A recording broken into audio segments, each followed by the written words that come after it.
Suku Bede adalah suku nomaden yang ada di Bangladesh loh. Suku Bede ini juga dikenal dengan nama-nama seperti Badia, Baikia, atau Boidani, yang berasal dari istilah Baidia yang berarti tabib atau dokter. Suku Bede adalah keturunan suku Montong dari kerajaan Arakan, dan mereka sering lebih suka mengidentifikasi diri mereka sebagai Montong. Mereka sangat berbeda dari suku nomaden pada umumnya yang ada di dunia. Suku Bede Bangladesh menghabiskan sebagian besar hidupnya di atas perahu yang mengambang di sungai. Waduh, gimana cara hidupnya ya? Kalau semua dilakukan di atas perahu. Jangan kalian skip dulu, karena kita akan kupas kehidupan suku Bede ini. Oh iya, katanya kegiatan tukar ludah pun dilakuin di atas perahu loh. Tetap tonton video kami sampai akhir agar tak salah paham.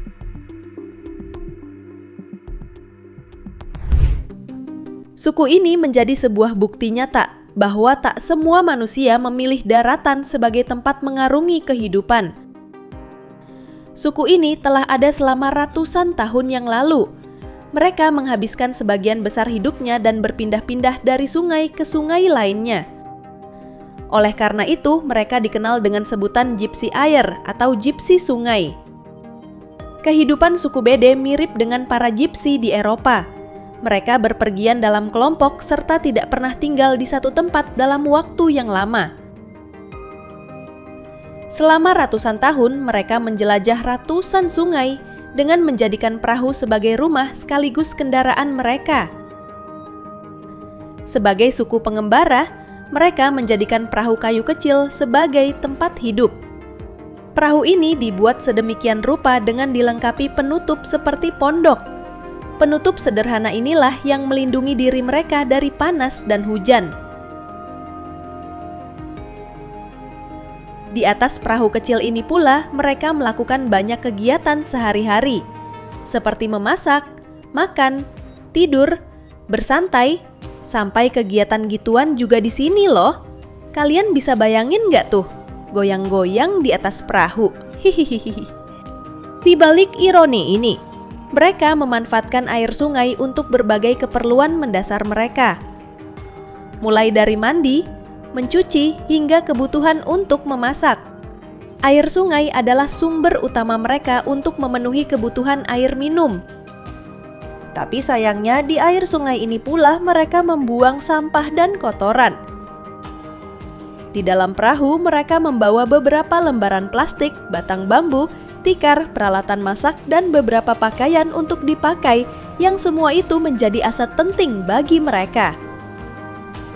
Umumnya suku Bede bepergian dalam kelompok selama 10 bulan dan berhenti pada hampir 90 desa. Kemudian selama 2 bulan mereka beristirahat dan memanfaatkan waktu tersebut untuk pernikahan serta beberapa fungsi sosial lainnya. Suku Bede sering menyelenggarakan berbagai perayaan dan festival, di mana pernikahan dilangsungkan dengan persetujuan bersama antara kedua mempelai beserta persetujuan dari wali mereka. Para pemuda dan pemudi menikmati kebebasan penuh dalam memilih pasangan mereka. Setelah menikah, sang suami pindah ke rumah tangga sang istri dan sang istri dituntut untuk berkomitmen dalam mengasuh suami dan anak-anaknya. Selama pertemuan sosial, jika ada orang luar yang hadir, mereka terkadang didorong untuk menikahi seorang wanita Bede yang setelah menikah seringkali diserap ke dalam komunitas Bede. Dalam kasus di mana orang luar menikahi seorang wanita Bede melalui penipuan, mereka harus membayar ganti rugi. Beberapa suku Bede mengikuti adat pernikahan yang unik. Dalam salah satu tradisi tersebut, sebelum menikah, sang pengantin pria harus memanjat ke atas pohon yang tinggi dan tetap di sana. Waduh, ngapain ya? Nah, sang pengantin wanita yang berdiri di bawah memohon padanya untuk turun sambil memberikan berbagai janji. Ia bersumpah untuk mengurus rumah tangga, melayani orang tua sang pengantin pria, dan membesarkan anak-anak mereka. Meskipun telah mendapat jaminan ini, sang pengantin pria tetap duduk di pohon. Sang pengantin wanita kemudian berjanji untuk tidak pernah mengeluh dan akan mematuhi dia tanpa syarat. tetapi sang pengantin pria tetap tidak turun. Akhirnya, ketika pengantin wanita menyatakan bahwa ia akan mendukungnya secara finansial seumur hidup dan bahwa ia tidak perlu menafkahinya, pengantin pria setuju untuk turun dan pernikahan pun berlangsung. Kalau di sini kayaknya dibiarin sampai loncat sendiri deh. Ternyata alasannya begini. Dalam adat lain di antara beberapa suku, pengantin wanita harus memberikan mas kawin dengan jumlah yang bergantung pada kemampuan finansialnya. Mas kawin ini dipercayakan kepada kepala suku. Nah, begitu. Dalam masyarakat BD tidak ada praktik poligami atau keluarga bersama.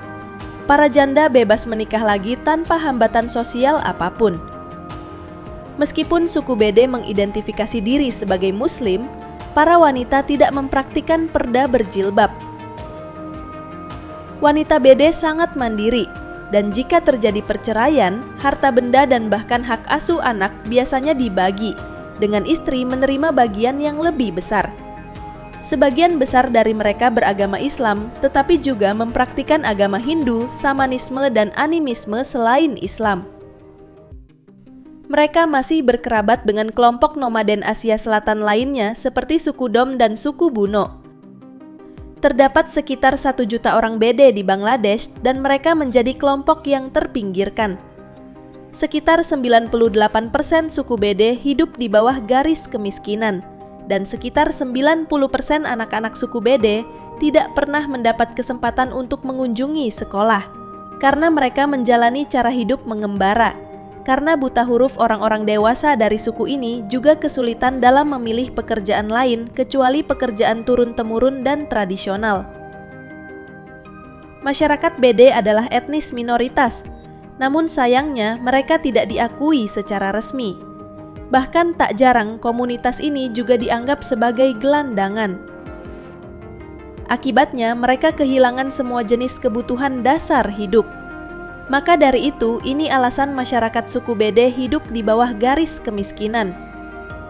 Bahkan suku BD juga tidak memiliki hak pilih karena mereka tidak punya tanah.